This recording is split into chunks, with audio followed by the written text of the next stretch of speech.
this computer. Okay, so welcome to the September Sydney lecture with Josh Bentley, who is another one of that generation of fine OU scholars who Maureen and I had the pleasure of working with as students. And many of you are his students and get to work with him today. I know he's good because he lectured in my class and taught one of my classes. So I've seen him teach, and I haven't seen him teach a class like this before, so I'm looking forward to it. Josh will do a brief intro of himself and get started today. And then, of course, I think if you have any questions, I think you can just jump in and ask. I'm sure Josh has no problem with that, but if he does, he'll just ask you to post a comment. You can also use the little hand raise feature under reactions. Reactions are limited. You can do a thumbs up if somebody says something you like, and you have like a heart and some crying tears and stuff like that. But otherwise, we want to treat these like classes, like a class lecture experience, not like Josh is going to come talk to us for an hour and a half and we're just going to sit here and be bored. So I'm looking forward to it again, and we will get started and he can take over and post his slides. Great. Thank you, Michael. And it's really good to see many of you. Maureen Taylor, as some of you know, and as my students may or may not know at this point, was my advisor for my dissertation at the University of Oklahoma, and Michael was on my committee, and so it's good to see you again. And Kim Johnston and Luke Capizzo are also some terrific scholars, and I know there's others here. So I definitely do welcome your input at any point. Please feel free to jump in and augment or supplement what I'm saying, or disagree with me, and we'll have an even more lively discussion. So I think that's terrific. Let me go ahead and get the slides online here for you. And all right, Michael, does that look okay? Yep, that looks great. Okay, great. So the topic for this morning, if you're in Australia, or this evening, if you're in Fort Worth, Texas, is reputation management. And this is a pretty broad area. We're definitely not going to cover everything related to this area tonight, but what I'm going to try to do is set the table a little bit for anybody who's not familiar with this concept, and also try to create some opportunities for us to have some discussion, and then talk in a few minutes later specifically about a couple of studies that I've done that tie in, I think, to reputation management. So let's start by just talking about what a reputation is. I feel like this is a term that we would all say, oh yeah, I know what a reputation is, but let's take a minute and think. If you want to type into chat, you can, or if you just want to make a note to yourself, and then I'll ask you after about a minute to share how you would define the term reputation.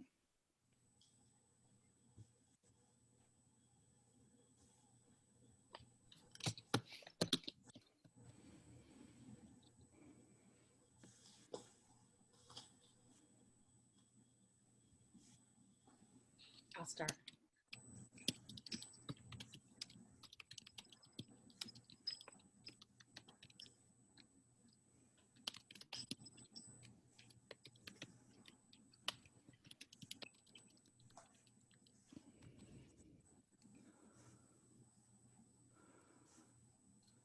All right, some comments are starting to show up in chat here.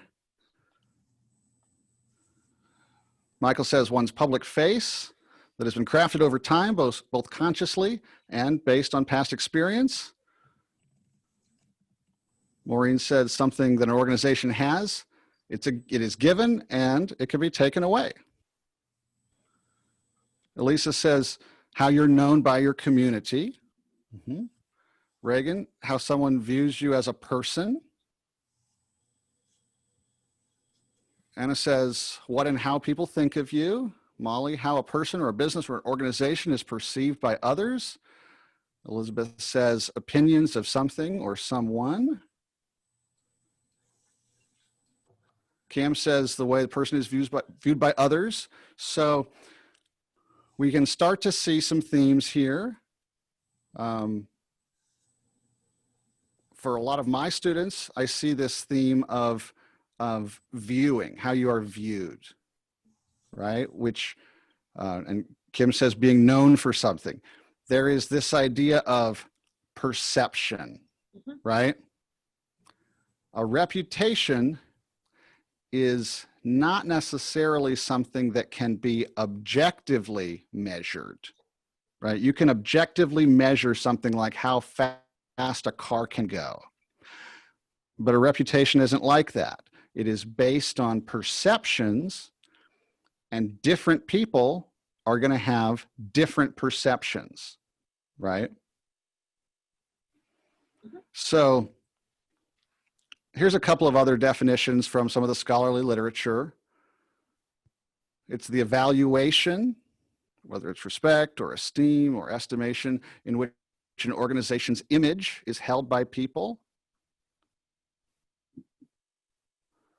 The collective representation of multiple constituencies, images of a company, built up over time based on a company's identity programs, its performance, and how constituencies have perceived its behavior. Now, both of these definitions are based on the idea of organizational reputation, but some of you pointed out that individuals have reputations too. In fact, individuals have been having reputations long before organizations have, right? The fundamental idea of reputation is that it belongs to people, but organizations can also have them. And so it matters how people perceive you, whether we're talking about you as an individual or you as an organization, because we treat others differently based on our perception of them, right? Have you ever had an experience with somebody where, based on what you heard about them before you met them, you thought they were going to be one way and they turned out to be totally different? Oh, yeah. Can you, Molly, are you thinking of a specific example that you're comfortable sharing? I don't have a specific example in mind. I just know that I'm definitely guilty of doing that. Well, I think all of us are. All of us have. We hear things, we think, oh my goodness, Michael Kent, he's such an important guy. He's like the father of dialogic public relations research. I can't talk to him. That's going to be too scary. He's very good. But and it is pretty scary. I'm not going to lie. It's pretty scary. But but then you get to talk to him and you're like, oh, he's like a human being and everything. It's amazing. So we all have these perceptions based on people's, you've heard the term, their reputation precedes them, right? And before you have any actual experience or interaction with a person or an organization, all you have to base your reputation on is what you hear from other sources. Once you have some direct experience, that will influence your reputation, we assume. Now, let's talk about organizations for a minute. Put this in chat or jump on the mic, whatever you prefer. What do you think are the most reputable companies in the world? And the list I have is from last year. Maybe it's changed a little bit, but think about brands, think about companies. And these are big companies, okay? Like $50 billion, big companies. Which ones would you guess have the strongest reputation? Okay, Nike, Google, Southwest, IBM, Apple, Disney.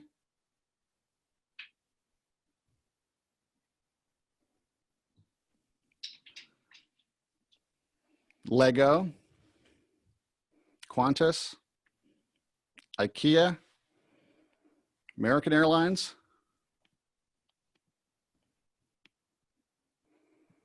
Feel free to add more if you want to. Amazon. Why are you guessing these? And I mean, maybe maybe you've seen this list and you know, but if you're guessing, why are you guessing these particular brands?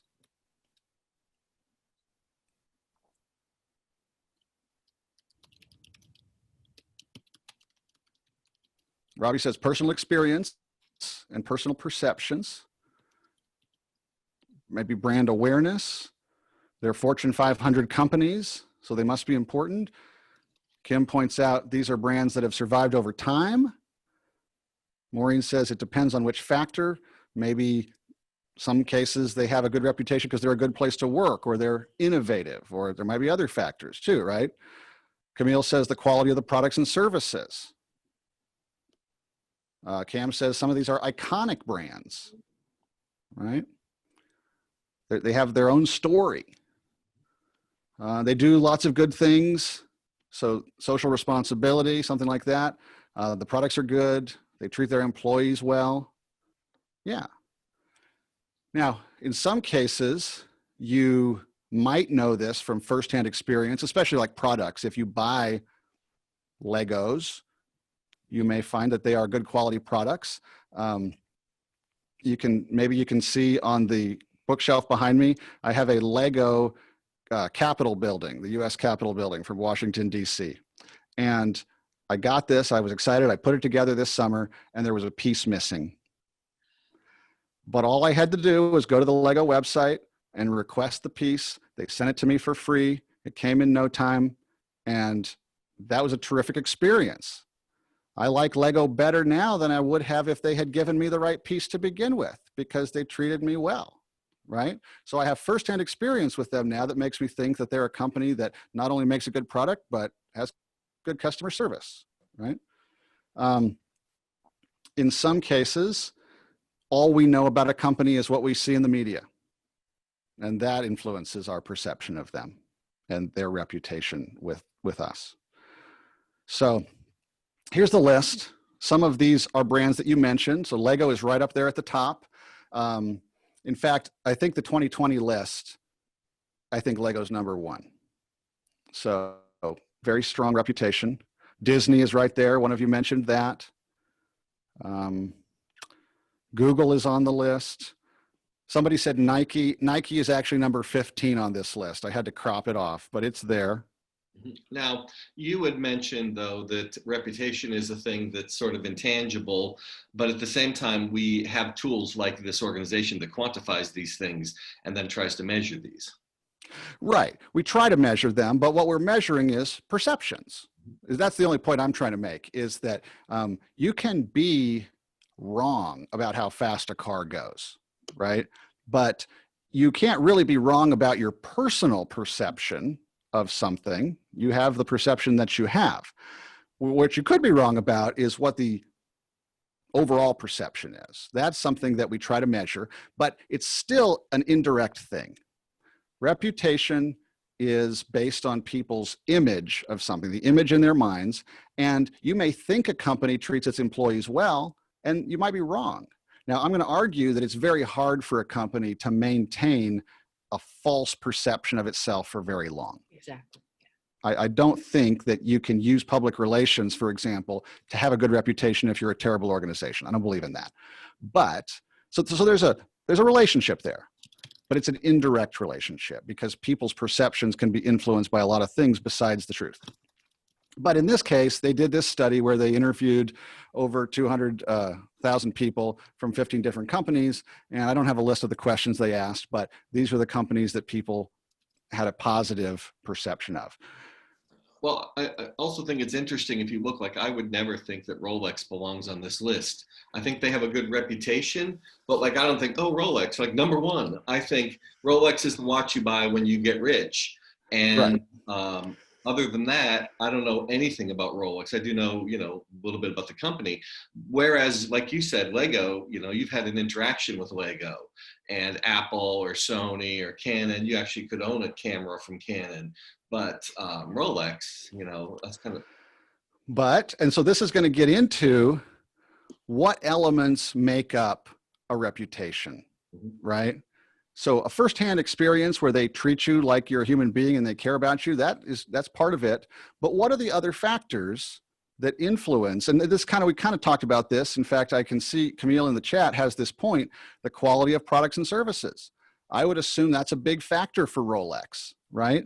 The reason that Rolex, can charge thousands and thousands of dollars for a watch is partly because it's a status symbol, right?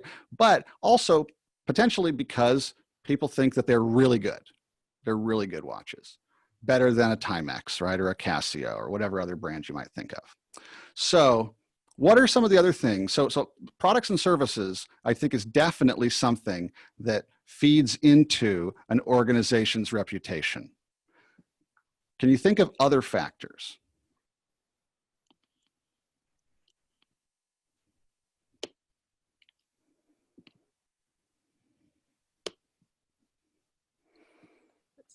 Identity is a good one. Kim, can you say a little more about what you mean by that?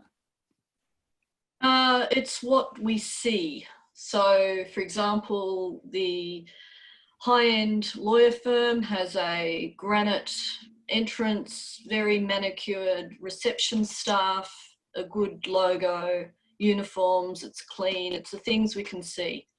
Okay. So is it, so in your example there, does that affect its reputation by making you feel that it's very professional or successful or something like that? I think it meets expectations. So if you know, going back to Apple products, we expect Apple products to be, you know, nicely designed, made out of good quality materials, good to feel and use. So it's the things that we can see, and I think identity is important because it's part of our expectations about what it means to have an experience with that organization. Okay. Yeah, this isn't in my slides or anywhere, but some of you may have heard this. I like this. I've read people who suggest that what a brand really is, it's not just a logo, not just the name of a company. A brand is a promise. Oh, I like And so Apple is making you a promise when it puts that little Apple logo on a computer or a phone or whatever. And it needs to keep that promise, that it's high quality, that it's easy to use, and those sorts of things. And a strong brand is a brand that keeps its promises. Mhm. So I think maybe that is related to the point that you're making there. Other points in chat, media coverage could make up your reputation. I'm going to argue that it will do that by affecting your perception of different aspects of the organization, right? If there's positive media coverage, it's going to be positive about something, about the products or services or something else. Robbie says community outreach, and Cam says social responsibility. So those are potentially related, although not necessarily, where we say this company is a good citizen of the community, right? Luke's got product quality, absolutely.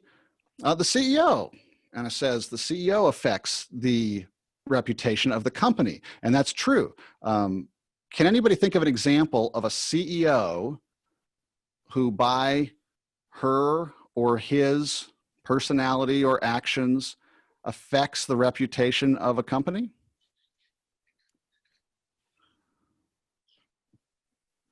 Anna's on it.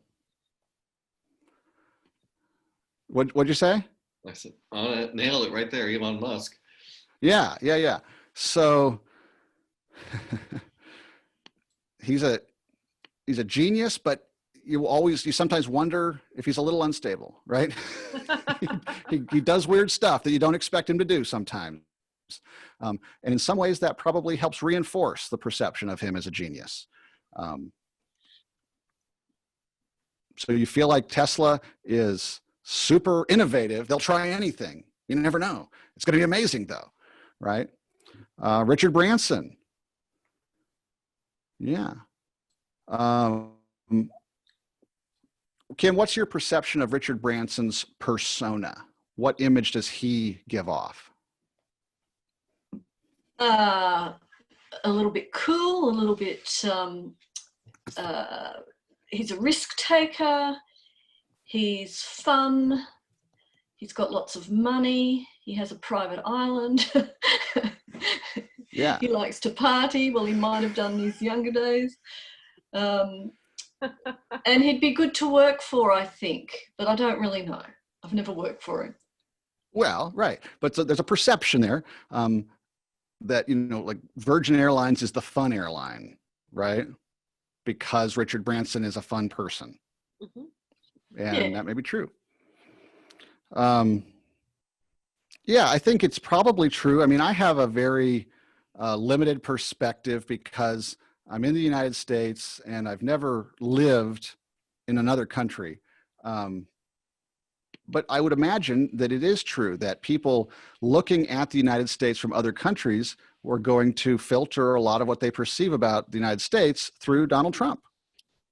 And Sure. presumably there was some of that going on when Barack Obama was president, and now that Donald Trump is president, it could be that for some people, the reputation of the United States is perceived differently, right? And some people will say that that's for better, and some people will say that that's for worse, and we'll leave that alone because this is going to be on YouTube, right? So, so there are examples of CEOs who can influence the reputation of an organization, and it can probably work the other way too, where if you have a company that you really like and then you find out that someone is the CEO of that company, you start with a positive perception of them unless something happens to change your mind. I'm guessing there. I don't have research to back that up. So there is some research that suggests a variety of factors play into the way we perceive an organization's reputation. And some of them we have mentioned. So vision and leadership is probably something that Elon Musk helps provide for Tesla, right? Or SpaceX or whatever. The perception that there are big ideas, that's certainly something that Steve Jobs was known for with Apple. The workplace environment. So what are some brands or companies that have a perception? Kim already mentioned Virgin Airlines seems like a nice place to work. What are some places where you haven't worked there, but you have a perception that it would be a good place to work? I feel like Google has a really big perception of being kind of like free and creative. Yeah. Plus there was that movie with Vince Vaughn and Owen Wilson where they went to work for Google and they had a good time, right? So nobody saw that movie. I did. Okay. On a plane. On a plane. So you were a captive audience. I was desperate. That's fair. That's totally fair. But yeah, so Lego, Caterpillar, all right. Southwest Airlines works hard here in the Dallas-Fort Worth area to sort of cultivate this image as a really fun place to work and a good place to be a passenger and all this other stuff. So there are these places. Hopefully they really are good places to work. And again, one of my premises is that you can't fake it for very long.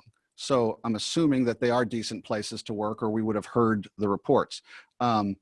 Back in the early 2000s, late 90s, early 2000s, Nike, which is a very strong brand, came under fire because there were allegations that their factories in Asia, Southeast Asia, didn't have good working conditions, that they were essentially sweatshops. And Nike tried to defend itself by sending Andrew Young, the former UN ambassador, to tour some of these factories and come back and write a report that said everything was fine. But Nike actually got sued in the state of California for misrepresenting how it treated people. That lawsuit ended up getting settled. But, you know, that's a brand that is strong today and has been strong for a long time, but came under fire because of perceptions that they didn't treat workers in other countries very well. And that kind of brings us to social responsibility, right? And I would love to have anyone who wants to jump in. But Luke, I'm thinking about you because of your latest piece in PR Review. What are some things that feed into social responsibility? Anybody? Well, I would say, one of the big pieces today for a lot of organizations is having values of some kind and then demonstrating those through their work. And then thinking about that work, not just from a for-profit perspective, but from the perspective of citizenship, corporate citizenship beyond that. So that's sort of a short version of it, the way that that's evolved to today. Yeah, what else do we think of when we hear the term social responsibility?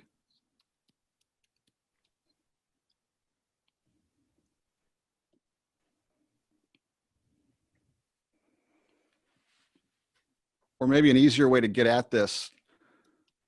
Well, Kim says understanding intended and unintended consequences of organizational decisions. Sure, right? If you are a factory and you decide to start dumping pollution into the river that runs right by the neighborhood, then all of a sudden that's not social responsibility, that's irresponsibility, right? it may help your factory be more productive. It may save your overhead costs, but the people who live in that neighborhood and in the wider community won't appreciate it. Right. Yeah. I Giving also back. think about, Yeah, sorry, Camille. I'm sorry, I also think about these conglomerates like H&M, who make billions of pieces of clothing every year, and now they are moving to more sustainable production methods for their clothing, because basically it's you wear these clothes for less than a year, you throw them away and you buy something else. So something that's more sustainable, and as well as Walmart actually giving back to the communities that they serve financially. Sure. Elisa mentions Tom's shoes. You buy a pair of shoes and they send a pair of shoes to somebody who needs shoes, right? Kim is mentioning the point of the idea of a social license to operate, which is related to a similar term would be social legitimacy. In the United States, some businesses don't have any social legitimacy and they are illegal. So selling hard drugs like cocaine or heroin, there's no social legitimacy to that. It's against the law. You can't do it. Prostitution is against the law. You can't do it. There's no social legitimacy. There are some types of businesses in the United States where the social legitimacy is challenged. Examples would be, we have, stores like payday loan stores that will give you very high interest loans for a short period of time until you get your next paycheck. Or some of them you sign over your car title to them. And if you can't pay back the loan with high interest, they keep your car. And that is something that's widely debated. People say, should we have that in our society or not? Is that preying on poor people? Or is that something we need so that people who can't get a loan from a traditional bank have someplace to go for money, right? So there's talk of, I've heard politicians and people over the years talk that we should outlaw that. That indicates that there is a debate over the social legitimacy of that type of business. Whereas hospitals, assuming that they're not, unsafe, assuming that they're treating patients effectively, have super high social legitimacy. Everybody's like, yeah, we need hospitals, right? We need schools, those sorts of things. So how socially responsible a company or a brand or an organization is connected to whether they have that social license to operate or that social legitimacy where society's like, yes, they deserve to keep doing what they're doing. And that's a direct way in which reputation can have positive or negative effects on an organization. If you have a good reputation in this area, it'll help you. If you don't, if it gets bad enough, you could be shut down, theoretically. Financial performance. Do you make a lot of money? Do you have a good return on investment? We already talked about products and services. I'm going to circle back to financial performance in a minute, but then let's just touch on the last one here, emotional appeal. Some brands have a very strong emotional appeal to them that people identify with. What are some examples?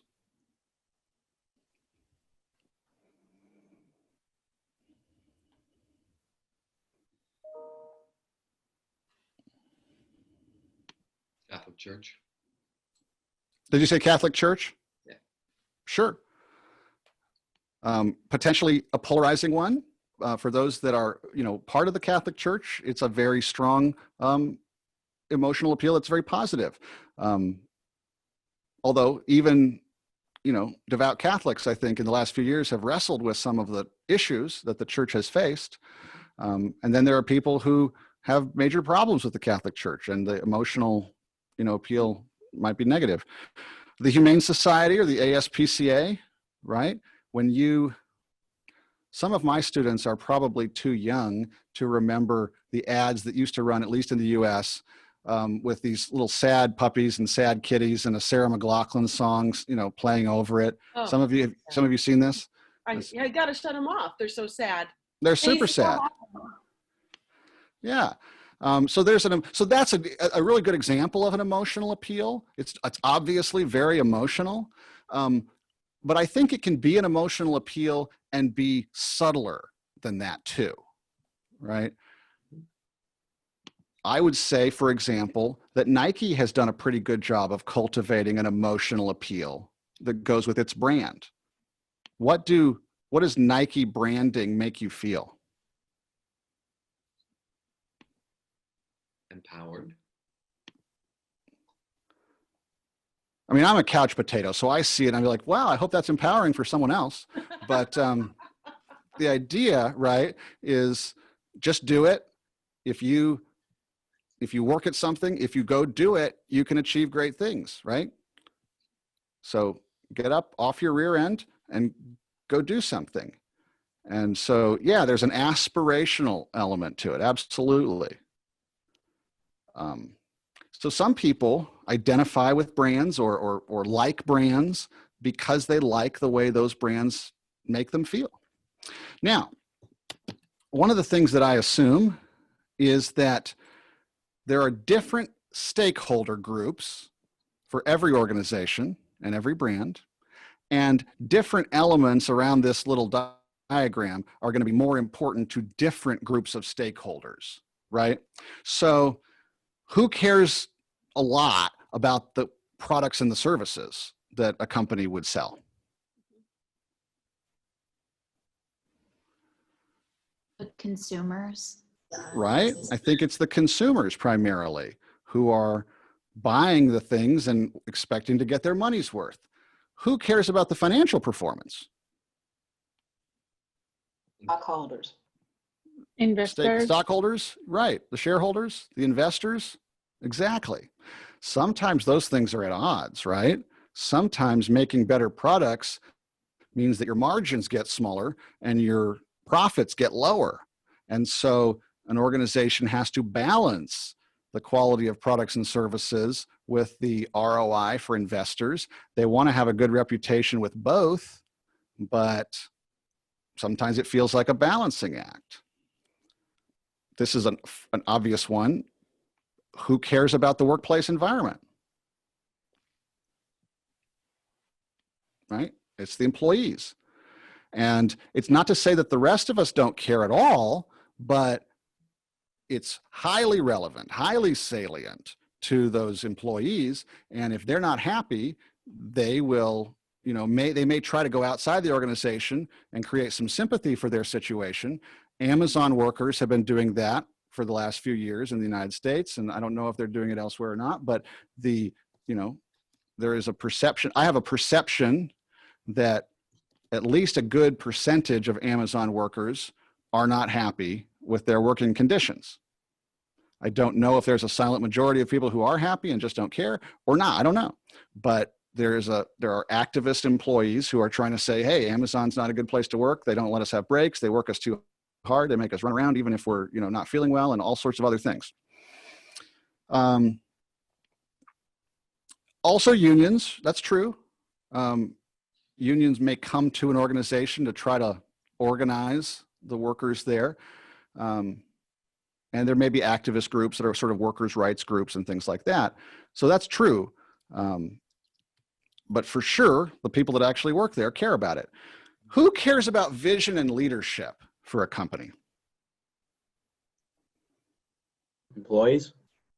I think so. Employees like to work for a place where they know where they're going and what their purpose is.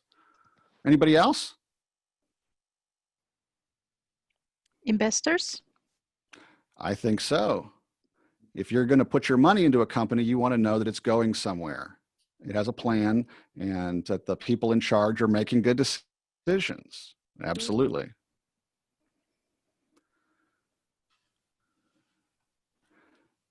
Yeah, I think a community likes a company that has a vision to grow and to do new things too. I think that's right. So anyway, I just want to kind of point out that there are these different facets to an organization's reputation. And depending on what stakeholder group someone belongs to, they probably pay more attention to some of these facets than they do to others.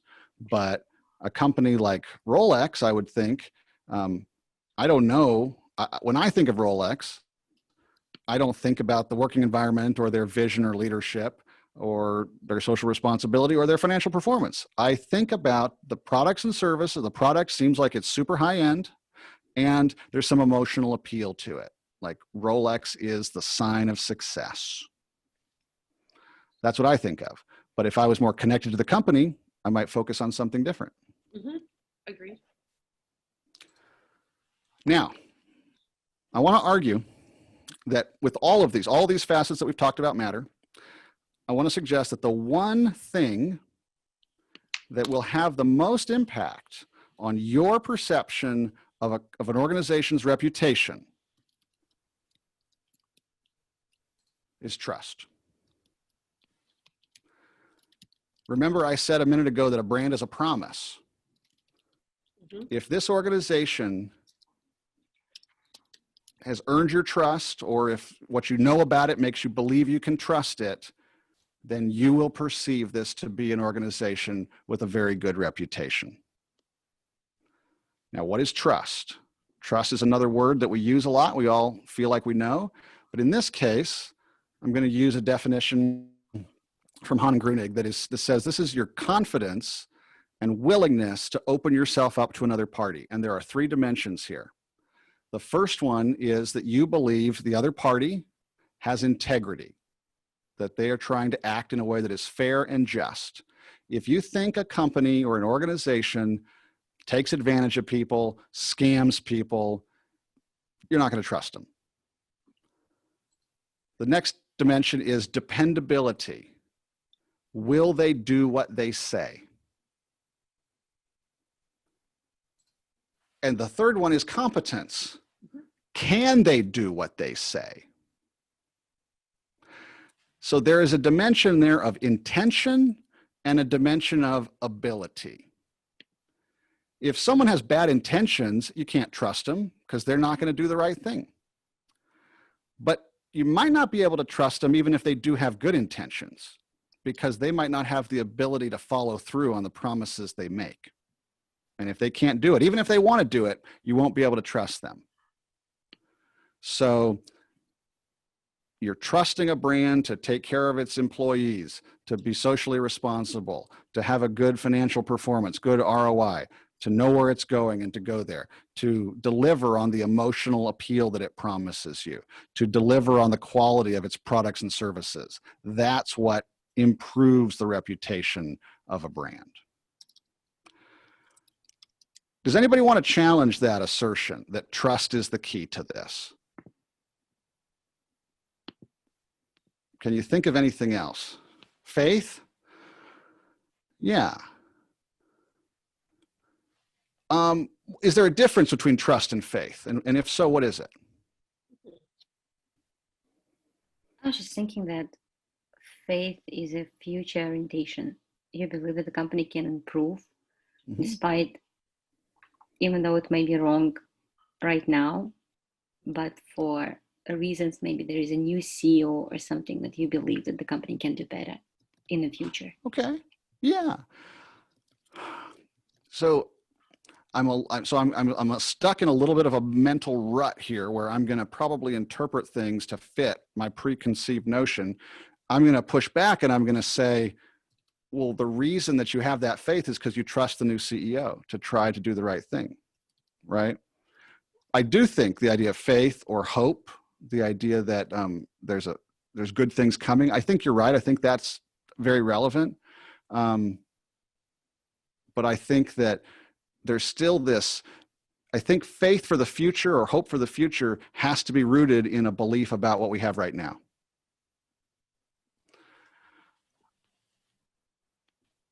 All right. Michael, push back, please. What do you see that causes you to pause on this argument about trust? Well, you know, I think it's relationally based, and that's a big part of it. So let's just take integrity. The idea of the serial killer who kills somebody and then his neighbors and his mother says he was such a nice boy, I think is quite common. This idea that people do things that are unexpected and people don't act on their beliefs, they're irrational. And so I don't know that integrity is actually part of trust or has to be part of trust. And dependability gets tied into that as well. Competence, I think, instills trust, but we trust people who are incompetent as well because of the relationship that we have with them, or because of past experience, or like you said with Lego. You know, I used to use I used to get these gel pens back in graduate school when it was a new product, and I bought a box of a dozen of them. 3 of them didn't work. I wrote them a letter.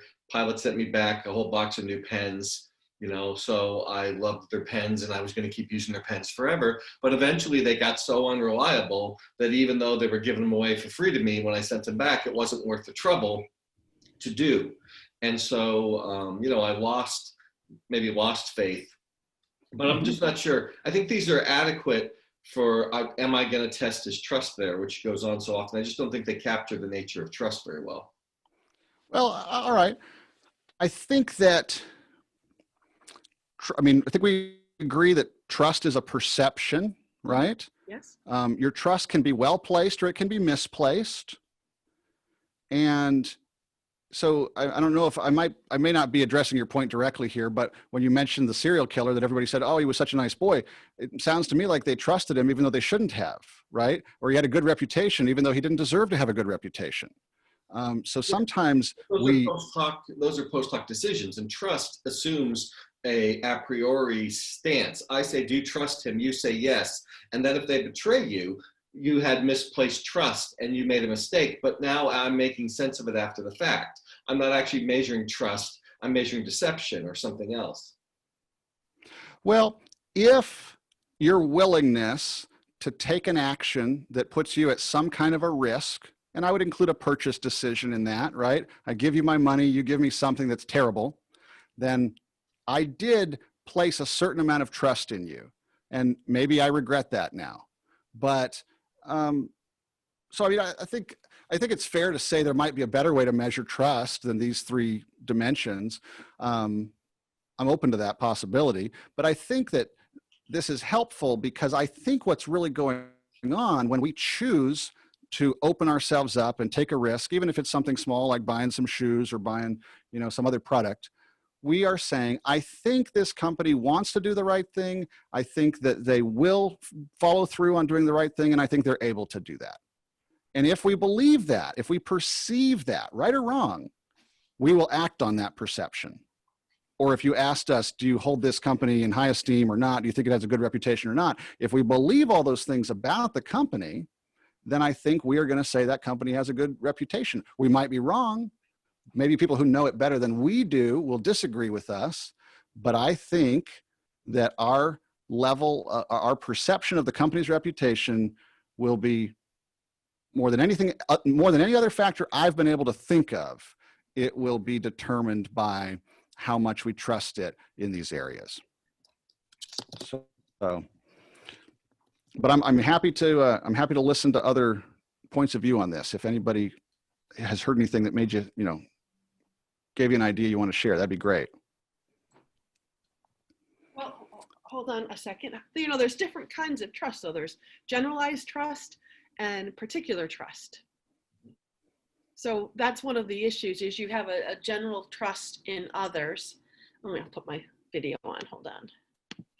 You have a general trust, and then you have very specific trust. So I think that would be maybe a 4th dimension in here, because social capital is based on this generalized trust across the society or community, but particularized trust is more specific, and it's about a person, org, or group. All right. Is it fair for me to say that generalized trust is noise? That whatever level of generalized trust I feel or my society tends to show, that should benefit all brands and companies kind of the same.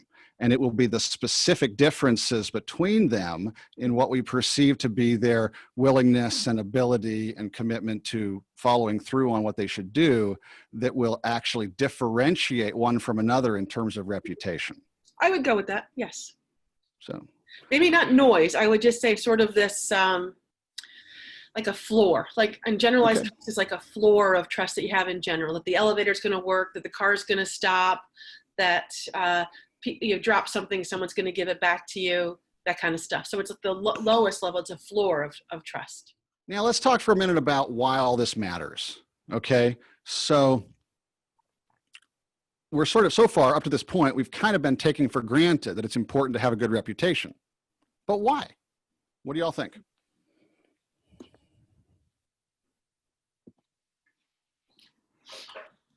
What are some practical effects that an organization's reputation would have? Mm-hmm. Let's see, shareholder value, regulation. You can charge more for products. Thank you. That's right. Let's just be upfront about it, right? Mm-hmm. Apple charges way more than a IBM PC with comparable hardware, partly because we know that in 4, 5, 6 years, that Apple computer will probably still work great. Mm-hmm. And that PC will be slow as molasses. So there's a reputational benefit, and they can charge more. You retain customers. When you keep your promises to customers, they come back. You can help avoid regulation, right? I was talking about these payday loan stores a few minutes ago. They may get regulated at some point. I don't know. But if they don't have a good reputation, it's far more likely than if everybody's like, oh yeah, these are wonderful institutions that make society better. You can avoid employee turnover, increase profits, promote more sales, attract better people. Yeah, all of these are great points. So the ones that I had on my list are similar to what y'all had. Better employees, presumably. People that have multiple offers will choose your organization because you have such a good reputation. Customers will be more interested in what you have to sell. Investors will want to own your stock. If you want to break into a new market, whether it's in a new city or a new country or someplace, people will be excited to have you because the reputation is that you make the place where you are better. The media will be more likely to give you positive coverage if you have a good reputation. I mean, not if you really screw up. That's not going to necessarily mean, journalists also love, a tragedy, right? So if you have a great reputation and you do something terrible, they will gleefully cover that too. But as long as you haven't done anything bad, they're happy to talk about what a good company you are. And potentially, if your company, your organization faces some sort of a crisis, having a very strong reputation going into that crisis will make it easier for you to weather that. People already have a certain level of trust in you or confidence in what you stand for. And if you handle your crisis appropriately, you should be able to bounce back faster because there is some well of goodwill for you to draw on there. Credit rating, yeah.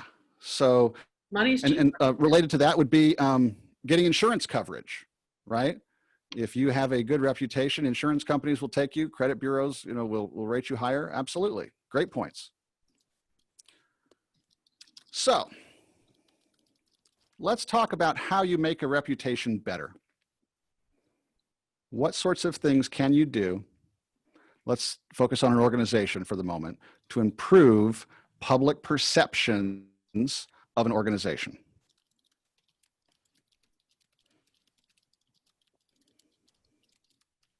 Get positive media coverage, right? So some of that is just having a good media relations operation. But just having a good media relations operation doesn't necessarily get you good coverage. You're probably also going to have to be doing something good to back that up. Helping people who need help, right? Some of that social responsibility, giving back to the community. If there's a natural disaster, if there's a global pandemic and your company is perceived as finding ways to help people who people who can't necessarily benefit your company financially right now, but you still care enough about them to do something good for them, that's very positive for your reputation.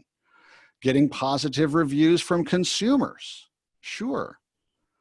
Reviews that people are likely to trust because they assume that they're not paid for, that they come from real customers, real stakeholders. Engaging with activists or community leaders, right? Having some dialogue with them to understand if they have concerns about your company, and then looking for ways that you can make changes. I think that's good for a reputation. What's not necessarily good for a company's reputation is sort of performative dialogue where you say, well, let's sit down and let's have a listening, session where people come and they complain and then we do nothing.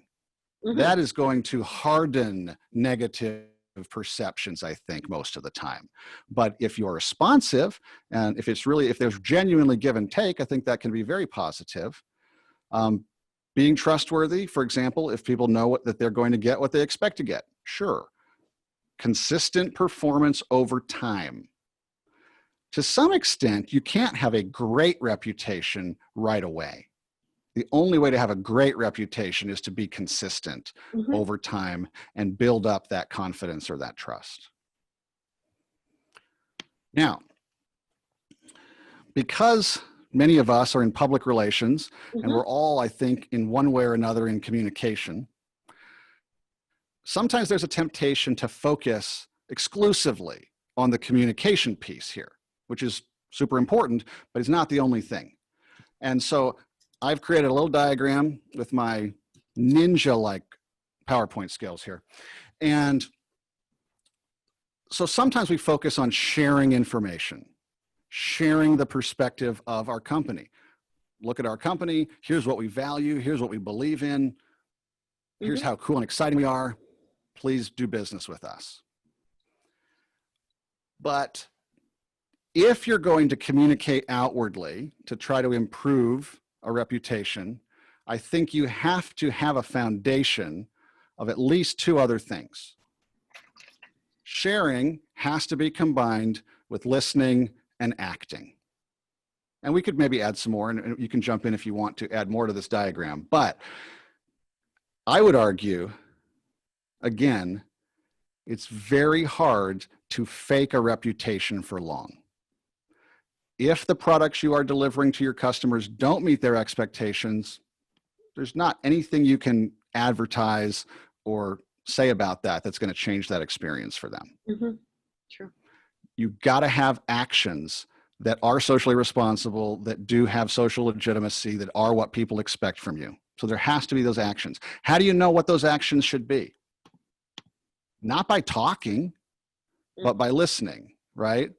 Find out what stakeholders need from you and meet those needs. So if I was going to pick a place on this diagram to start, I would start with listening. I would say listen first. Act based on what you learn from listening.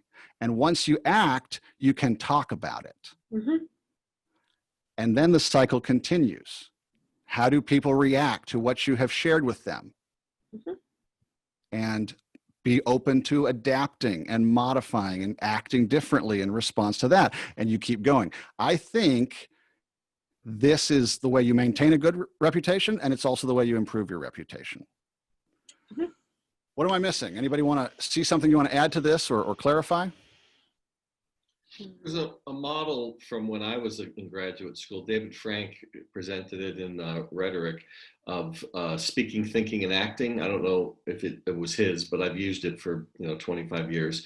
And it actually gets at a lot of these same things, but the idea of speaking is that you are, that by engaging in the conversation on something and the dialogue on something, that forces you to sort of, that's part of your reputation, that becomes part of who you are, and that encourages certain kinds of behaviors. So it seems like that idea of being part of that ongoing conversation and interaction is part of that. Yeah, I think that's a good point. If you have said something, I think most of us are more likely to then act according to what we've said. We kind of instinctively know that it's embarrassing to say something and then renege on it. And so, yeah, there's probably, and if you are trying to sort of set a vision or a direction for an organization as a CEO or some other leader, then speaking out about something also gives guidance to the other people in that organization, right? So I think it's Weick who says that the purpose of an organization is to reduce ambiguity. The whole point of people getting together and organizing is that they can agree on what we are doing together. And so sometimes speaking or sharing something helps to clarify what we are all doing together, and then we can do it better. So yeah, I thought about making this diagram with arrows going both ways. I think I could have argued for that too. These things can influence each other. But the idea here is, don't just speak, the best communications person in the world cannot fix a company's reputation if the company doesn't listen to stakeholders and act appropriately. You can't fake it for long. Anna says, should we add B here for authenticity purposes? Okay, I'm interested in this. Will you share a little bit about what you mean? I don't know. I was just thinking that even if you listen, even if you act, even if you share, that's a construction of the reality you're making. But if you are yourself not really following it, if you are not really what you are, even though you say so, and try to do things like this, and try to talk about this, that's not exactly good. And this gap, this contradiction at some point will play out and will be known. So, you cannot hide something and pretend something. So let me see if I understand. Let's say Apple Computers says our customers want high quality computers that are easy to use and last a long time. And we don't really think that it's important, but that's what they tell us they want. So that's what we're going to make. And then we're going to tell them we made it because we did, and they're going to buy it. Are you saying that there's a missing piece there that the company would need to also have as sort of a core value, a commitment to this? Or am I maybe misunderstanding?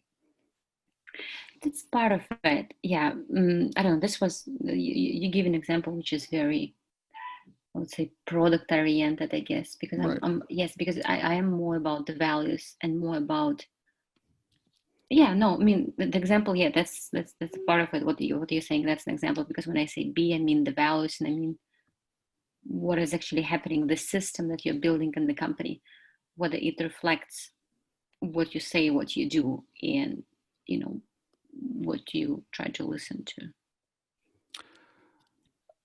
So before I say anything else about that, because I think it's quite an interesting idea, does anybody else have anything to react to there? Any thoughts?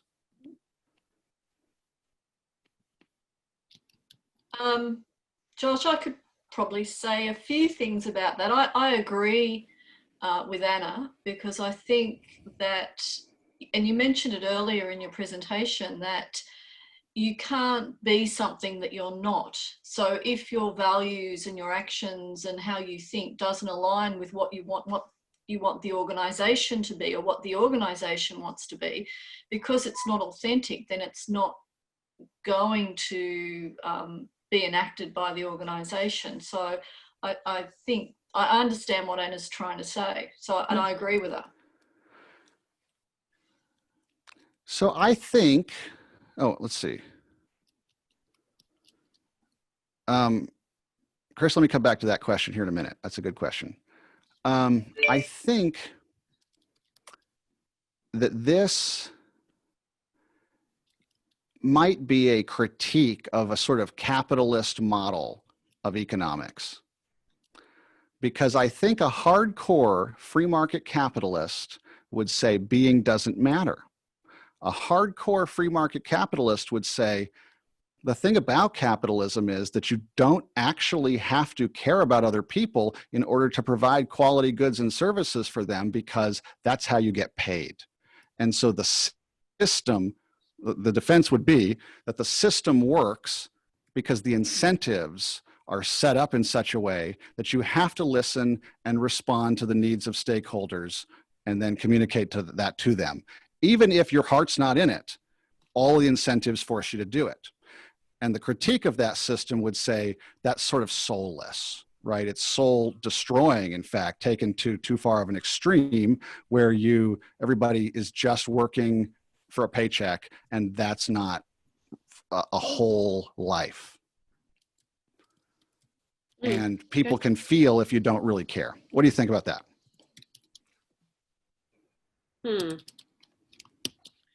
Well, I always thought the Friedman, free market critique was bullshit, to be honest with you. I think that idea that just because you can do something doesn't mean you should do something. And I think that historically organizations were responsive to their community.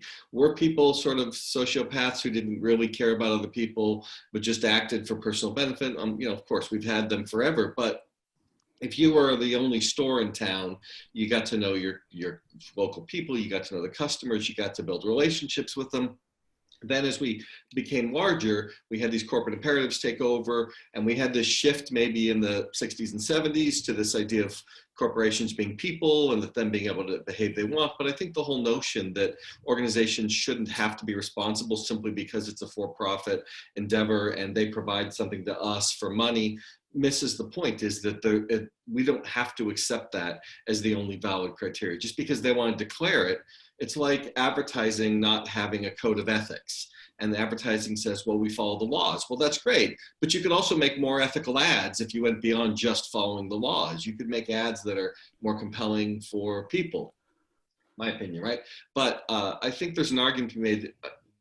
I think it's kind of a cop-out position. It just gives you an excuse to do what you want without taking into account your stakeholders and publics. Well, I think I read Friedman a little bit differently. I don't think he's saying that you can do whatever you want. I think he is saying that if you are focused on return for shareholders, I think there is plenty of room in his approach to say you're going to have to be responsible enough that people recognize your social license to operate. If people hate you, they're not going to want to do business with you. If your reputation is bad, people will choose to do business with a competitor.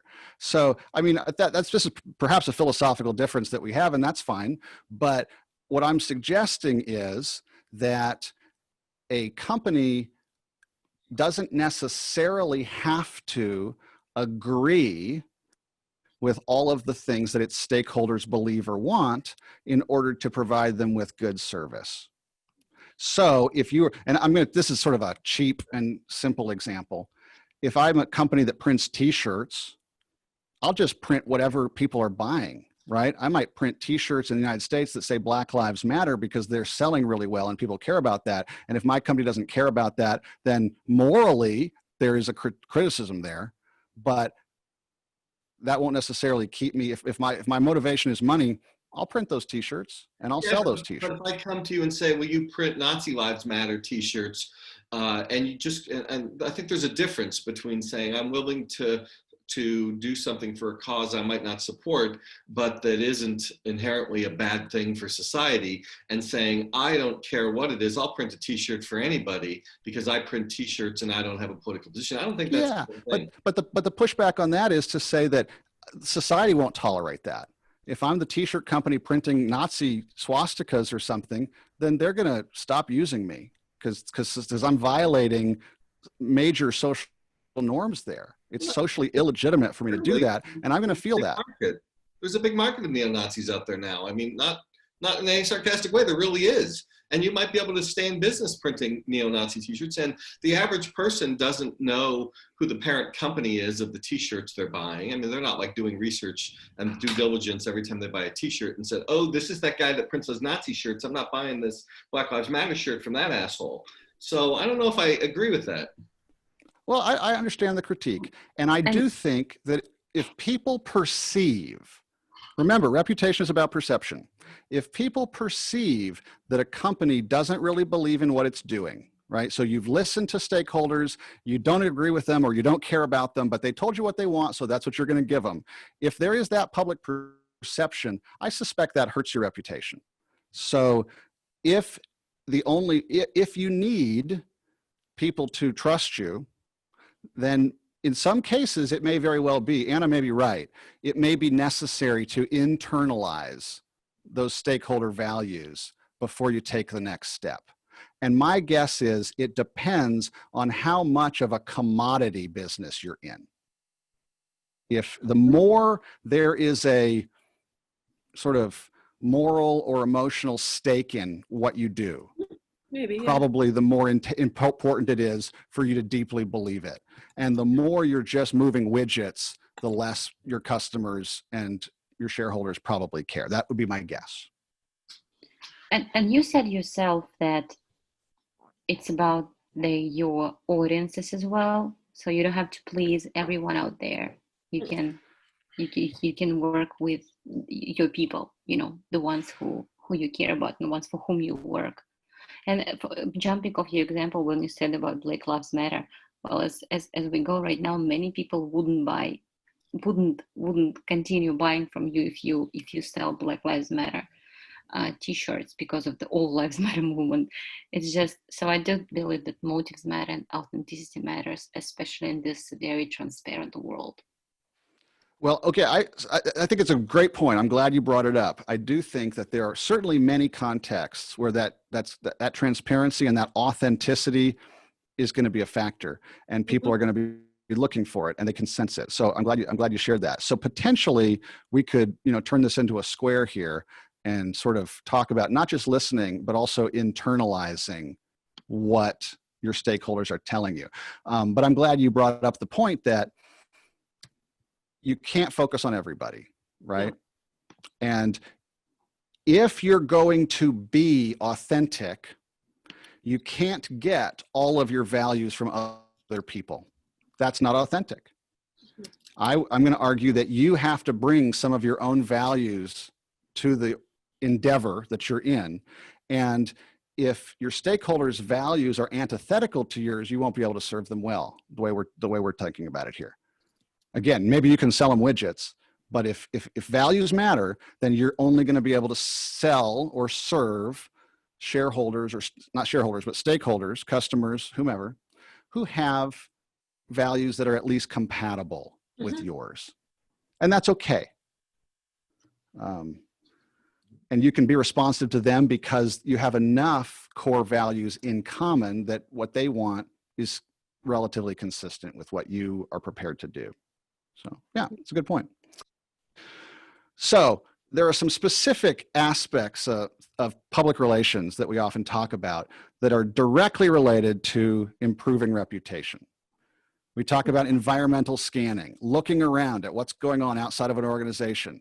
This includes things like social media listening or other things where you find out what are people saying about you so that you recognize issues as early as possible.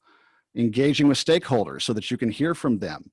What are their concerns? What do they like or don't like, right? And very often it would be a PR function to go talk to people and then come back to the boss and say, here's what we're hearing, here's what we're finding out, we need to adapt to this. Issues management, right? If you know that something like sustainability is an issue and your company is producing cheap stuff that gets thrown away right away, kind of like what Camille was talking about, then you recognize that issue and you say, we need to retool and refocus so that we're making something that is more sustainable. Media relations, working to earn media coverage, to place positive stories about your organization. I don't think you can do that if positive things aren't happening. But if positive things are happening and you can't tell anybody, that won't work either. And then crisis communication, obviously. When something goes wrong, being able to respond in a way that is appropriate to help protect and rebuild the reputation of the organization is obviously a PR function as well. Agreed. So quickly, let me touch on a couple of these examples. Some of you read these articles. So the first piece from 2015 is about apologizing. And everybody has some experience with apologizing, even if it was just, when you were little and your parents said, hey, apologize to your brother, apologize to your sister. Oh, sorry. At least that's how it happens in my house. I don't know about anybody else. But apologizing, what I argue in that piece, if you didn't have time to read it, is that apologizing is a way to change who and what you identify with.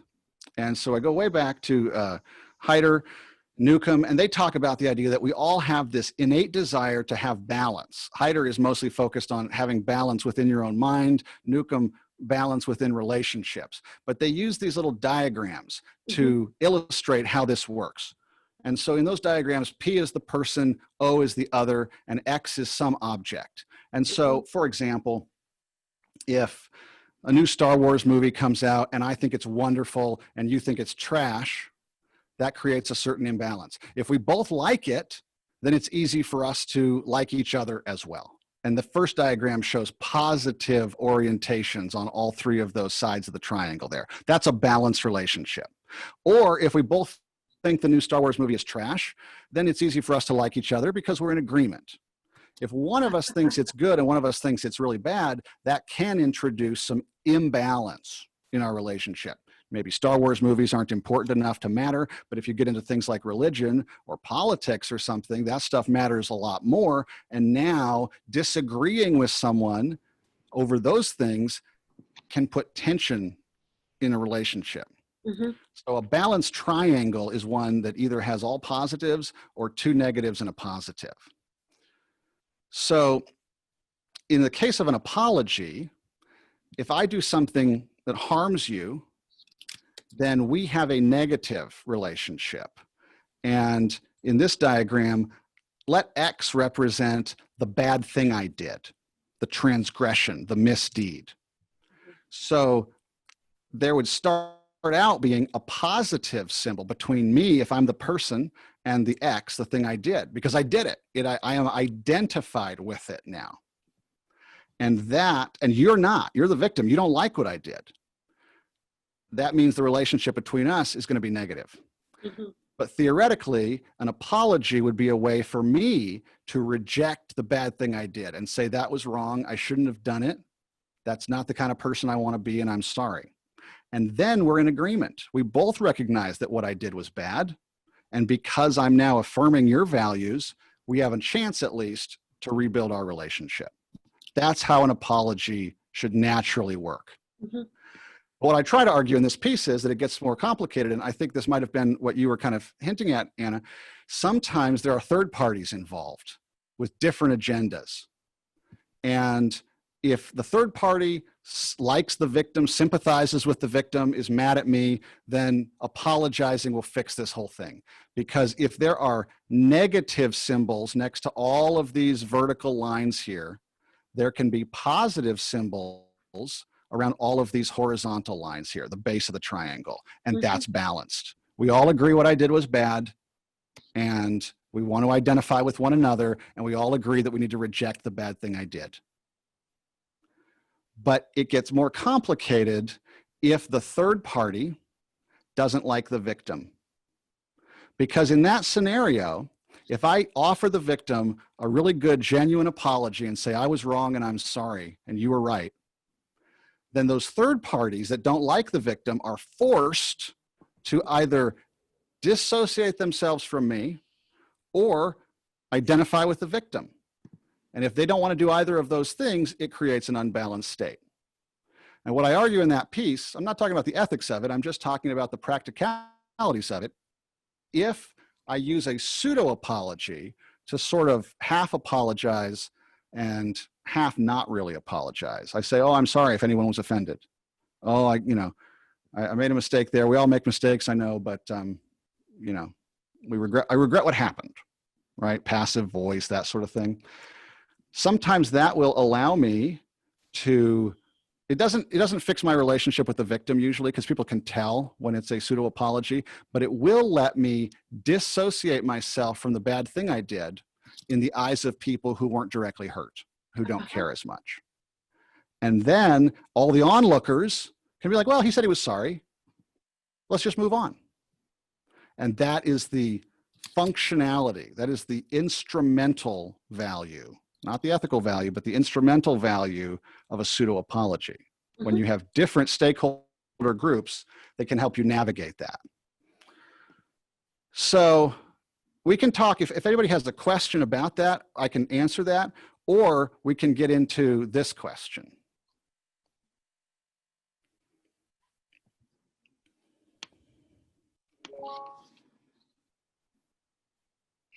I'm just thinking that, but I'm not sure to what extent it might be ethical or not.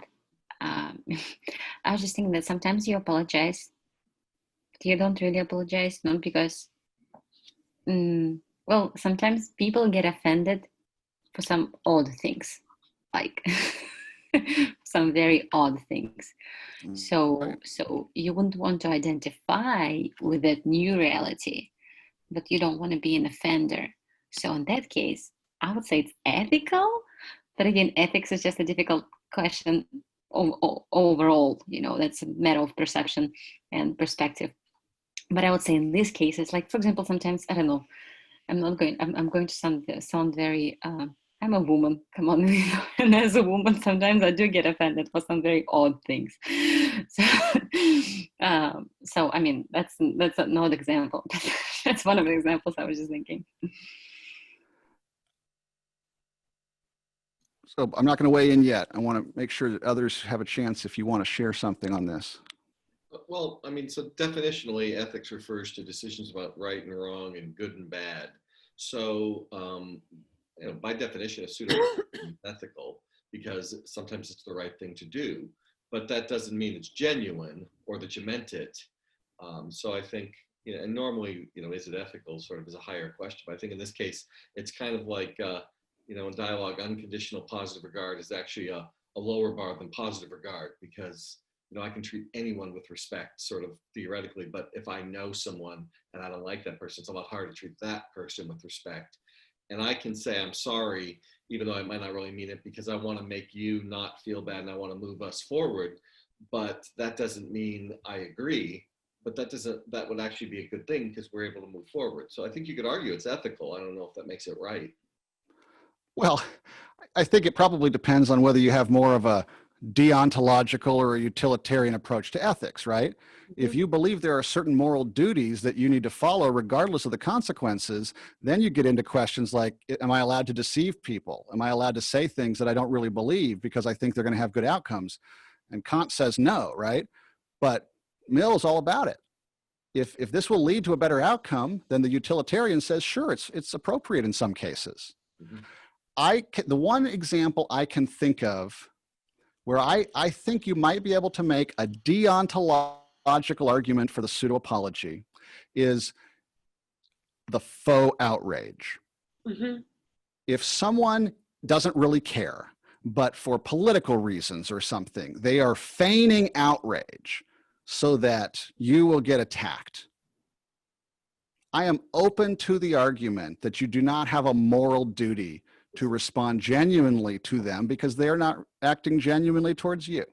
Now, some would disagree and say you have a duty to always be genuine, but I'm open to the possibility that there isn't a moral duty there to say, oh, I'm really sorry, or to say I'm not sorry, that because they are pretending, you might be allowed to pretend too. That's the only scenario I can think of where we would say that that's a duty-based ethical thing to do.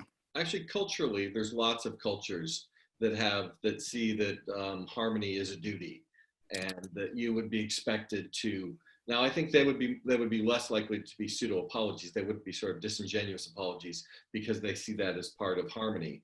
But I think that there's a number of cultures where you would see it as wrong to have offended people, and that you have a duty to apologize for doing that. But I think it would be a genuine apology, or at least some sort of genuine, not a sort of pseudo-apology. You would do the ritual properly, is what you're saying. Yeah. Yeah, that makes sense. That's a great point. May I make one point? I just thought of it, Of but I do think it's very sophisticated though. Like someone offended me and I get offended. And then I realized that I kind of, not like encouraged, but in a way, I made it in a way that this person offended me. So I come to him and I say, I'm sorry. And then this person also says, I'm sorry. Now it's just one more angle in your diagram. I know it's very sophisticated. No, but you're right. Oftentimes, conflict is the responsibility of more than one party, right? rarely is one party completely innocent and one party completely at fault, especially if we're talking about interpersonal relationships. So I think that's a very valid point to make. Sometimes we might say, oh, I'm sorry too, because that's actually less socially awkward than saying, I forgive you. Right? Like, when was the last time you heard someone say, I forgive you? Frankly, when was the last time you said somebody say, please forgive me? No one says that, because that is the ultimate humiliation. You have put all of the power in this exchange in the other person's hand when you say, please forgive me, which is why I also think it is the most powerful way to apologize if you're genuinely sorry. But no one does it. And because everybody kind of understands that we're apologizing because we want to smooth things over and move on, it's pretty rare for the party that was the victim or that was offended to say, I forgive you. Usually they'll say, it's okay, or we'll move on, or sometimes if they really want to smooth things over, well, I'm sorry too. I'm just going to chip in here a little bit, just because, again, of my realization that actually in the Russian language, we rarely say, I'm sorry. We're more likely to say, please forgive me. That's just the Russian language. I mean, it's just a more common thing to say, forgive me, rather than I'm sorry. Great input. So there's that's a really relevant cultural difference then, I think. I think that at least in US English, we would say, I'm sorry, or I apologize, long before we would say, please forgive me. So that's fascinating. All right, so quickly, let's touch on the other. I'm sorry, did I skip over somebody who wanted to share something? Yeah, I was just thinking of another example that this kind of apologies might be ethical, and that is when victims are more powerful than us. For example, there are multiple political parties. One party which is less powerful says something that is against the more powerful party, so it has to does some kind of apologies or reframe what actually it wanted to do in order to move on and stay in the play. That's a really interesting example. I think that's, I'm very open to that argument. Yeah. So yeah, thanks for sharing that. It's good food for thought. What else on this?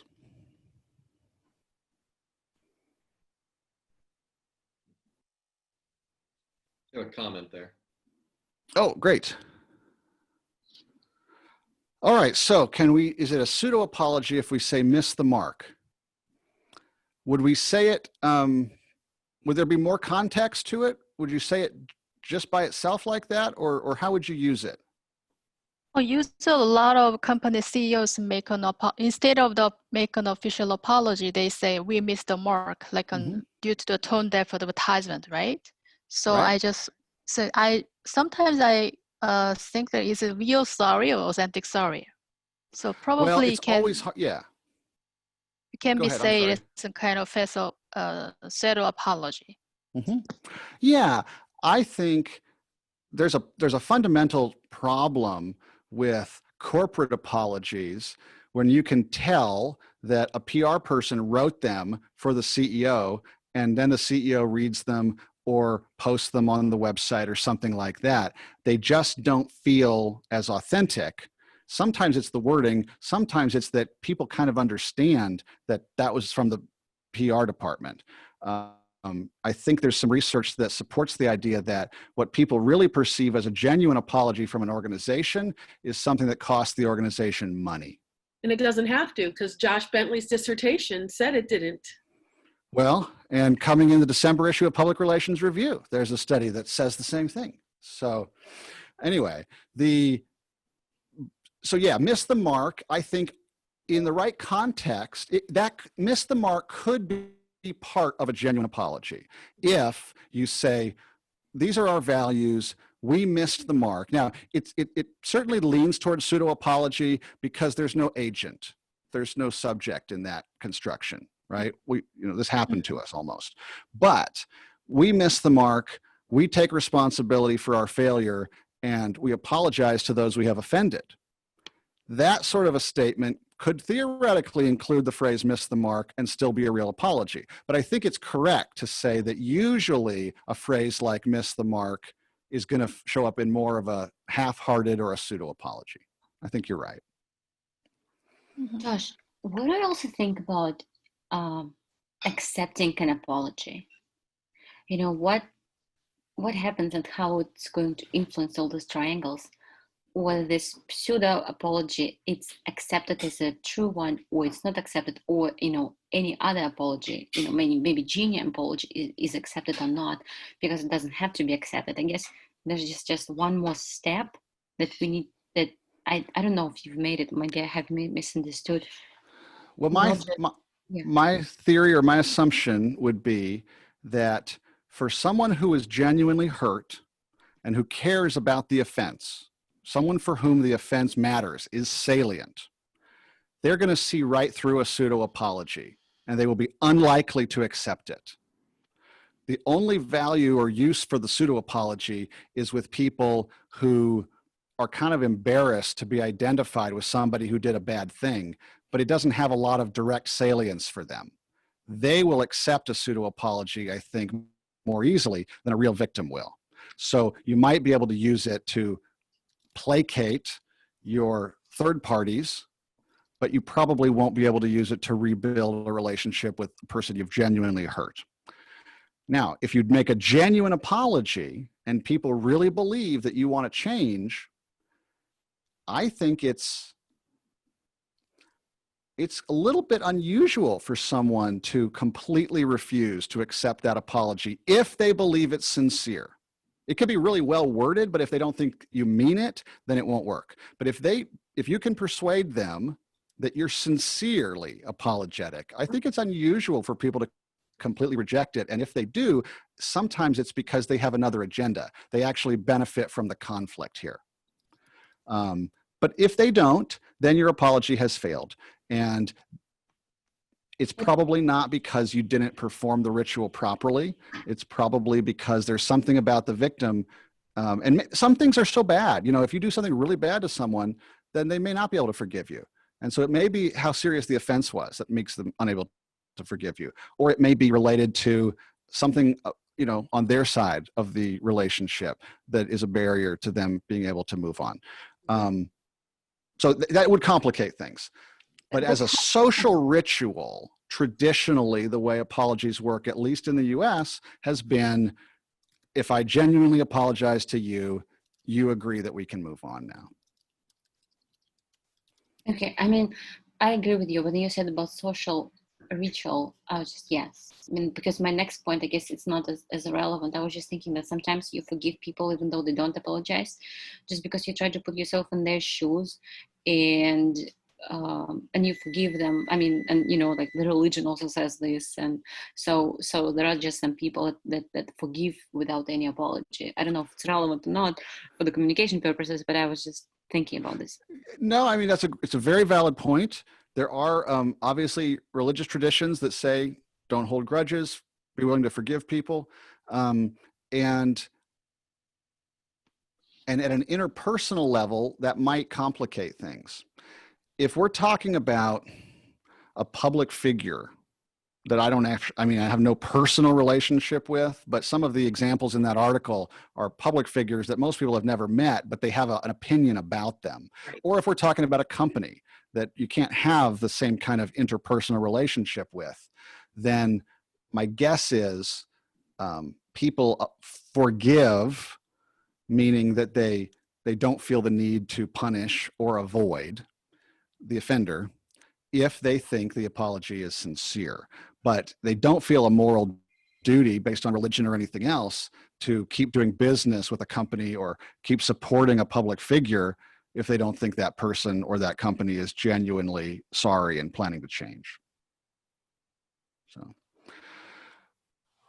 So I have more we can talk about if folks want to. My students are up against the clock here. So if any of my students just don't want to go to bed and you want to stay, I'm not kicking you out. But if you need to go, I understand that. And so thank you for being part of this and participating. And I will look forward to seeing you again next week.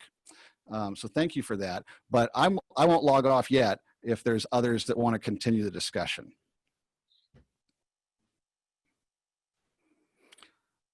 Bye, Jen. Bye, Cam. See you later. Thanks for coming.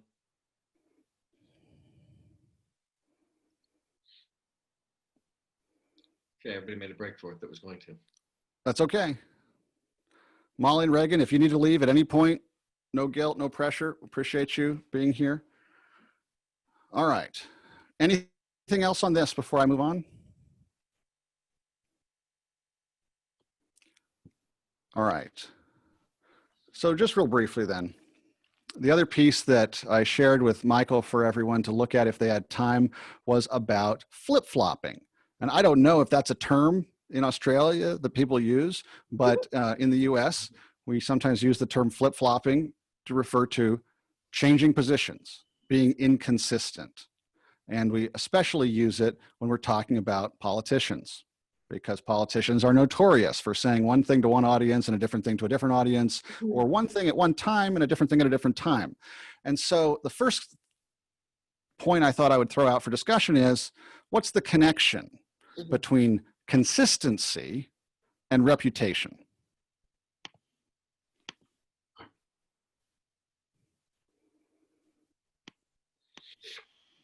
Well, reputation is about predictability, right? So we expect a predictable product, service, or action from an organization. And so when we don't see it, right, when a flip-flop occurs or a change occurs, we're off balance because we have been expecting that predictability. I agree. Can inconsistency ever be good for reputation? Yeah, if you are bad and then you're wow, good. Yeah. Exactly. Right. If you make a positive change then and people believe that you've made a genuine change, then it's probably good, right? And we see this with health issues and science issues all the time too, where the assumption is you should change. There's going to be a correction as we have more information, and good scientists adjust and make changes. And actually, I have a perfect example of this. So I'm doing some research for the World Health Organization. And one of the critiques on social media is that the World Health Organization is always flip-flopping on its guidance for COVID-19. And one of the messages they're trying to get out is the story of science is of back and forth and changes, because whatever credible evidence we have today might be different than the evidence that we get in a week when we get 3 new peer-reviewed studies that say it's aerosol. So flip-flopping in some ways shows that the organization or the person is open to accepting new information and changing how it thinks, acts, or speaks. So we treat it as a weakness because it's been politicized, but it's actually, it's just a reflection of reacting to changes in the environment. Right. Luke, were you going to say something? Sure. Yeah. Also, I mean, I think if we go back to a sort of Aristotle level rhetorical perspective, we also need to understand who the audience is, and we should say different things to different audiences. And there is a continuum, I think, you know, the degree to which PR work that's doing that is potentially flip-flopping by responding to what an audience needs. And so I think that we need to be cognizant of that as we're doing work, communicating in segmented ways to different stakeholders. Yeah, sometimes, especially since most of the examples, I guess all of the examples in the article that I shared for today were based on politics, where there is a built-in adversarial relationship, and there's somebody out there who's always trying to make you look bad, and you're trying to make them look bad. And so somebody is going to interpret something that might not really be a contradiction in the most negative possible way. But it may be that you're not really contradicting yourself when you talk to different audiences. You are framing an issue in a different way. You're emphasizing different parts of an issue because your different audiences care about different aspects of that issue, and that may be perfectly legitimate. So this is my attempt at a flow chart here for this process. If you're accused of flip-flopping, and the implication is that that makes you unreliable or untrustworthy somehow, which is usually how it's used in politics, then the first question is, did you really change your position or not? If you didn't really change your position, then you're over on the left side of this diagram, and you have to ask yourself, well, why would someone think you have changed your position? One reason sometimes is that journalists misreport what you said. You didn't really change your position. You didn't really say what they say you said. And if that's all that happened, you can deny that. You can say, I didn't say that. Here's what I really said. Now, that's a strategy that should not generally be used if you are lying. If you really said what the journalist said, and now you're trying to throw the journalist under the bus to save your own reputation, that will almost always fail because somebody else recorded it on their iPhone. I mean, if you even leave ethics out of it, it's just not safe to try to straight up deny, unless you are a person, how do I say this? Unless you're a person who has made it a habit of saying things that aren't factual and your supporters don't care, hypothetically. But in general, it's not a good strategy to use unless they really did misreport what you say, and then say, I didn't say that. Here's what I said. And you fix the problem.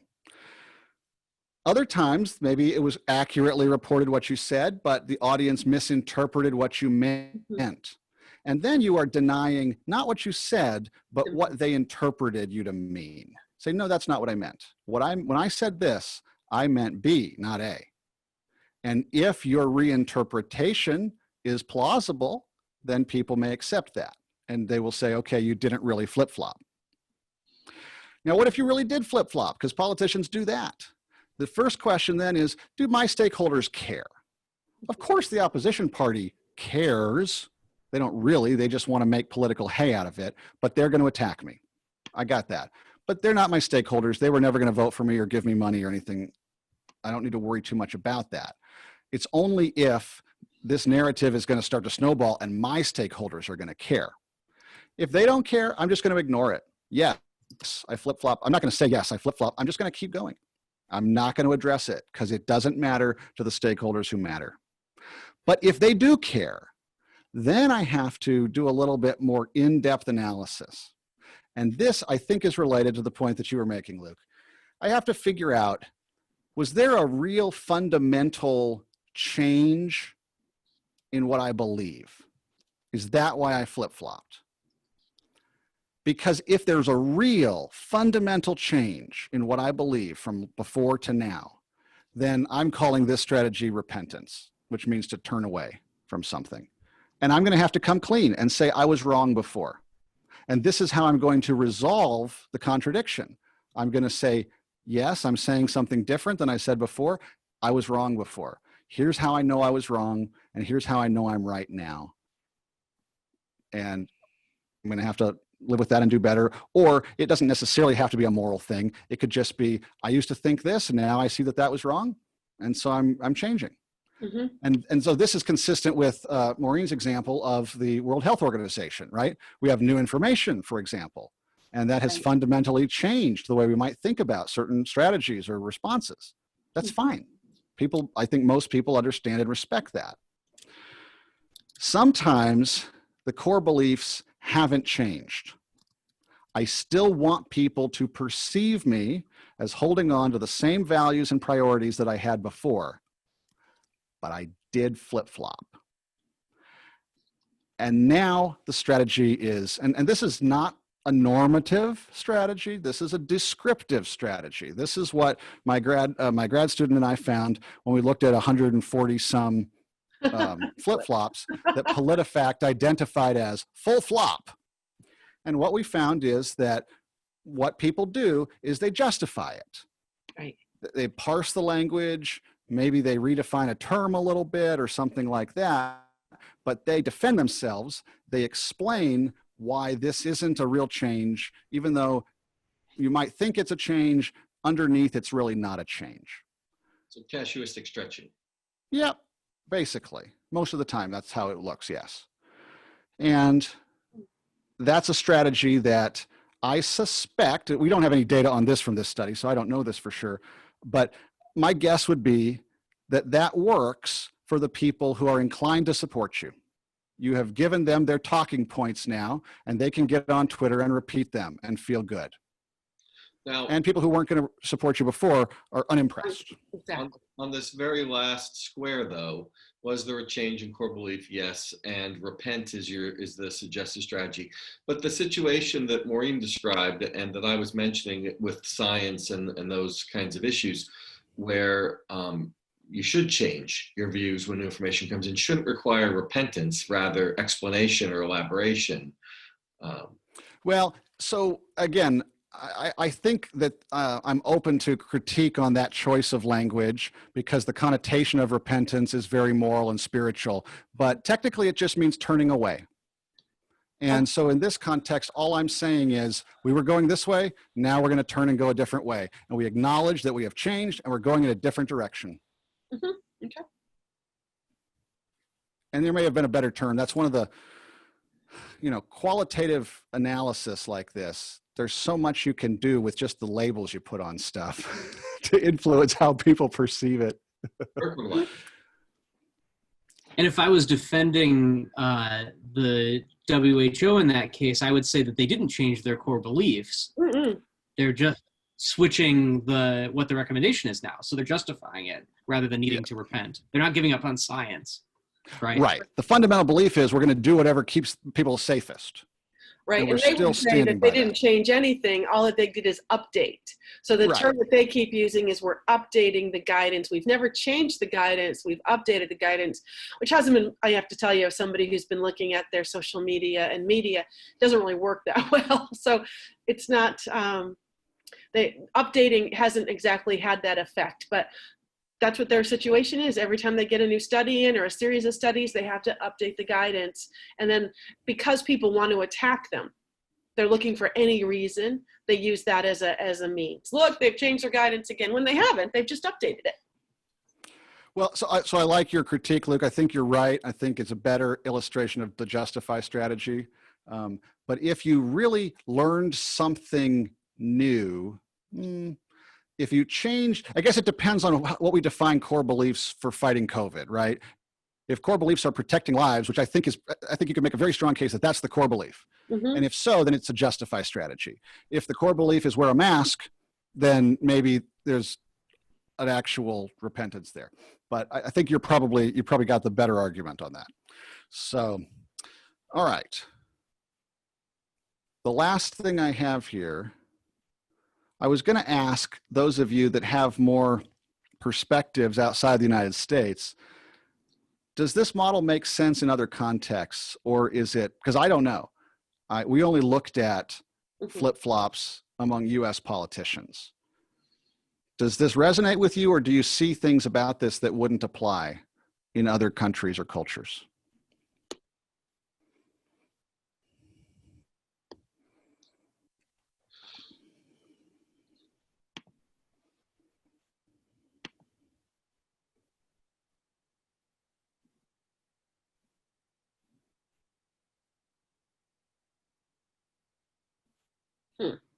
I think it works, but I don't know about, obviously non-English speaking cultures I cannot speak to. There are little things that we take for granted. I think Anna mentioned some things like this, like, in the US we say, I'm hungry. So we are hunger. But in other countries, you might say, I have hunger. So hunger is something you're experiencing. And that's a fundamentally different way of thinking about what it means to be hungry. And the same is true of the way we think about an apology, what it means to apologize. Or I always liked, in Bosnia, when we order beer, we say, dva belki pivo molim, which is, I beg of you. Molim, I beg of you. which I like, because usually that's what you are saying when you want to hear. Yeah. I think there might be, but I can't speak to it. Yeah. Well, I want to be open to that if anybody sees something. All right. So how long would you like to go? I mean, I'm a big bag of wind. I can go as long as you want, but I want to be respectful of people's time too. I'd say unless somebody wants to jump in, say something, you know, you can wrap it up. Maureen's got Yeah, I need to get off by noon for another appointment. Josh, may I just say one thing? I was just thinking that I think this diagram works when people matter, but if people don't matter about other people, then it doesn't matter really. Okay. So, yeah, do you mean that if you have to persuade people, this matters, but if you can just rely on power, it doesn't matter? That's exactly what I'm saying, because I was agree. thinking about how this applied to Russia, and they just don't care. You know, they can Right. say whatever they want and they do whatever they want. So, yeah. I think that's a very helpful insight. The assumption behind this is that you have to persuade people and they have to freely choose to agree or not agree. Correct. And this is a capitalist, neoliberal, so much of our research is based on the public matters, that organizations operate at the will or the license to operate, like that Luke just wrote about and that Kim is editing a special issue on.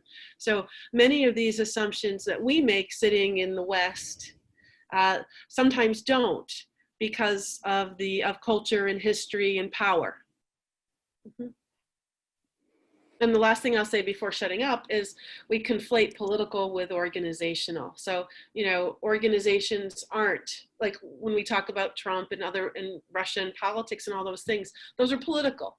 And then we still have this whole other segment of organizational, and they are separate. They sometimes get intertwined, but so flip-flopping in politics is a lot different, I think, than flip-flopping in, say, business. I think so, yeah. Well, that example too that Anna gave and that you're saying, though, there is, in the political realm, there is this just ignore it, I don't give a damn what you think. Like we often say, what are the Democrats doing? Like, why aren't they saying something? You know, like, why are they just sitting there? And so there's this like not responding to things they could respond to. So the rhetorical situation being ignored. And undoubtedly there's some strategy to that, but there are groups who can do that, and there are big organizations who can choose to just ignore it and pretend it didn't happen, and it's not really a threat. And I guess that's probably part of it, is that there needs to be a real threat here to force you to do something, because plenty of big organizations ignore these things knowing that there's no real consequences. That's right. So some of these strategies may be applicable to business context, but one of the fundamental differences between business and politics is that the type of competition is fundamentally different. Correct. There's still competition, but it is usually not a zero-sum game in business. Mm-hmm. I can buy from one brand and another brand and another brand, but if I vote for president, I can only vote for one person, and that means I can't vote for another person. And so there's a more antagonistic relationship, outwardly antagonistic relationship, and jumping on anything that you think is fertile ground to criticize or sow dissent for your opponent. You'll do it in politics. And in business, it's often not worth it. Right. Well, thanks everybody. This has been a lot of fun, and I appreciate you taking a couple of hours to listen to me. So. And so I just realized, Josh, this is from your old radio days. Like, you really have the setup of a microphone. They gave me this when I left a radio station in Arkansas, and I haven't had much excuse to use it until COVID. So I broke it out. Really natural behind it. Like, you could be like, that caller from Knoxville, Tennessee. That's right. Number 7 with a bullet this week. Excellent. Yeah. All right. Thanks, everybody. Okay. All right. Thank you, Josh. Thank Hold on just a second so I can talk for just a couple of minutes with you before I have to go. Bye, everyone. Shima. Bye, Shima. Thanks, everybody. That was fun. All Thanks, right. Luke. Bye-bye. All right. Bye, Chris. Thanks. Bye, Shima. Bye.